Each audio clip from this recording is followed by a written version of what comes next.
Parents ने ज़बरदस्ती कोटा भेज दिया तो वहाँ पे पढ़ाई करने चले गए, पढ़ाई नहीं हुई, सुसाइड कर लिया। दोस्तों, IITM बाबा को सुनने के बाद कुछ विचार है जो मन में कौंधते हैं। क्या समाज के बनाए नियम सही है? क्या माता पिता हमेशा भगवान होते हैं?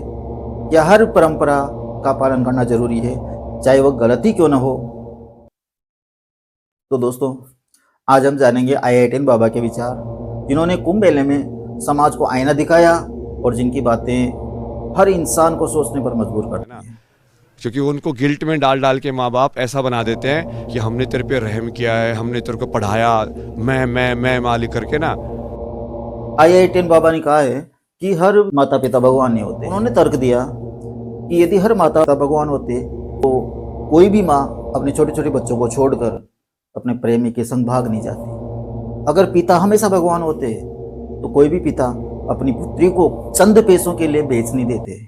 तो ये एब्सोल्यूट स्टेटमेंट तो नहीं है, बट इसका एब्सोल्यूट बना दिया गया है कि वो तो माँ बाप बनने के बाद संत बन गए हैं, वो बुरा सोचने की कैपेबिलिटी नहीं है उनके अंदर। आए दिन समाचार पत्रों में हम पढ़ते रहते हैं, समाचार आते रहते हैं कि पिता ने अपनी पुत्री को बेच दिया, पति ने अपनी पत्नी को प्रताड़ित किया, 30 साल की माता अपने पुत्र को छोड़कर प्रेमी संग भाग गई। हाँ, बहुत कुछ होता है। बेच भी देते हैं बच्चे को, बहुत कुछ करते हैं, रेप भी कर देते हैं, मार भी देते हैं, फेंक भी देते हैं। तो इस प्रकार की खबरें आए दिन आती रहती है। तो दोस्तों, ये खबरें हमें सोचने को मजबूर करती है IITM बाबा की उन बातों को कि समाज में जो भी नियम बने हुए हैं वो हमेशा सही नहीं होते हैं। जरूरी नहीं है कि समाज ने जो कर दिया, जो ग्रंथों में जो लिखा हुआ है, वो सारी चीजें सत्य ही हो। पेरेंट्स का योगदान होता है, पर पेरेंट्स होने से ही कोई अच्छा या बुरा हो जाता है।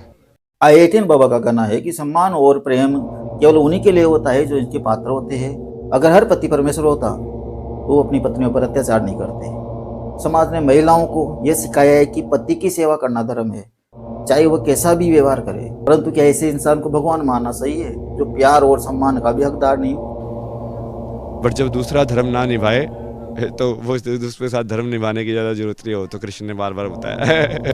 प्यार और सम्मान दिल से प्राप्त किए जाते, जोर जबरदस्ती से नहीं।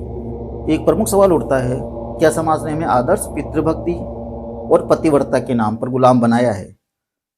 इस सवाल का जवाब हम पूरी तरह से हाँ में तो नहीं दे सकते, क्योंकि इस बात में कोई संदेह नहीं है कि माता पिता कभी भी अपनी संतान का बुरा नहीं चाहते हैं।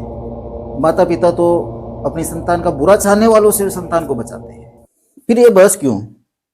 क्योंकि सभी माता पिता भगवान नहीं होते हैं और इस समाज में अधिकतर लोग स्वार्थी होते हैं, और कई माता पिता अपनी संतान का बुरा न चाहते हुए भी अपने अहम और स्वार्थवश अपनी संतान के साथ ऐसा व्यवहार करते हैं जिससे बच्चे का मानसिक विकास अवरुद्ध हो जाता है। इंसान सबसे पहले अपने स्वार्थ के बारे में सोचता है, चाहे किसी भी रिश्ते में, इसलिए डाइवोर्स होते हैं, रिश्ते नहीं चलते। आवश्यकता से ज्यादा बंदिशें बच्चों में कई तरह की मानसिक समस्याएं उत्पन्न करती है।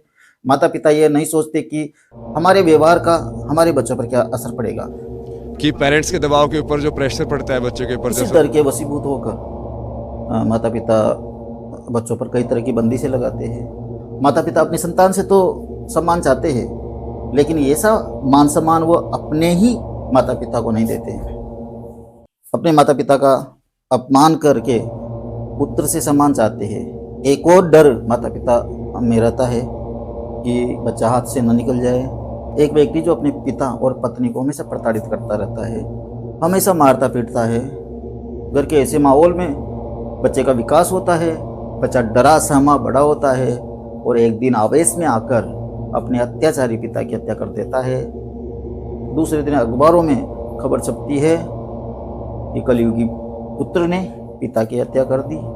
समाज के जो प्रबुद्ध जन है वह उस पुत्र को फांसी की सजा देने की मांग करते हैं, मीडिया वाले फांसी की सजा देने की मांग करते हैं।